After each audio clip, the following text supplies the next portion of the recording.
So growing up in the United Methodist Church, I had a family in the United Methodist Church. I had a lot of friends, and we would go every Sunday, but I never understood the sermons. They were very, very long. I did not understand how it would attach to this life. So after I graduated, I kind of just left church and never really found my spot again. I always wanted to be a mom. That was always from day one. I wanted to be a mom. And we have a beautiful son, Dean. But I always wanted a boy and a girl, right? I was pregnant, and at 16 weeks, we knew it was a girl. I was like, yay, boy and girl, you know? And we had Dean Robert and Riley Joy picked out. So we knew the name and everything. So around 16 weeks, 17 weeks is when they started to measure things, right? And that's when the measurements were off.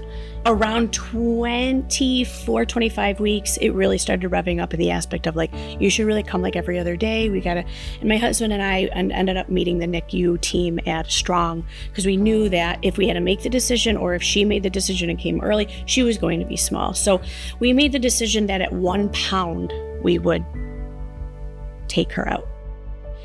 And at the 30-week mark, I got really sick.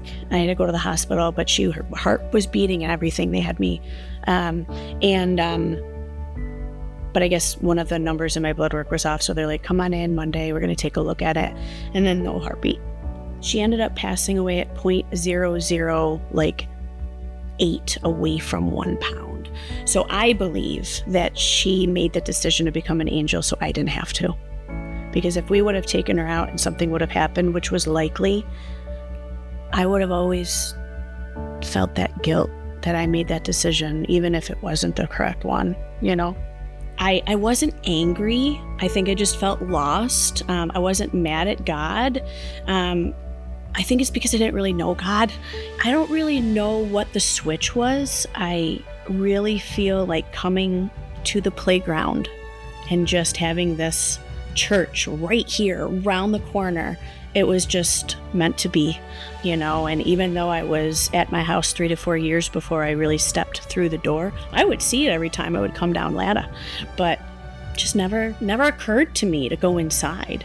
Then when I came inside, it just opened a whole new world, starting the small groups and really starting to understand how to read the Bible and really how to pray. I feel like that is what really brought me back to He is listening to me. I feel like there are just little signs here and there, and things just seem to add up. For example, you know, leaving a job and not knowing that next step, but praying about it and the next day get a phone call, you know. So things just seem to really add up. And it's not my math, it's God's math. And sometimes I wonder how to accept that because I'm so science and math oriented, but it really works. That's for sure.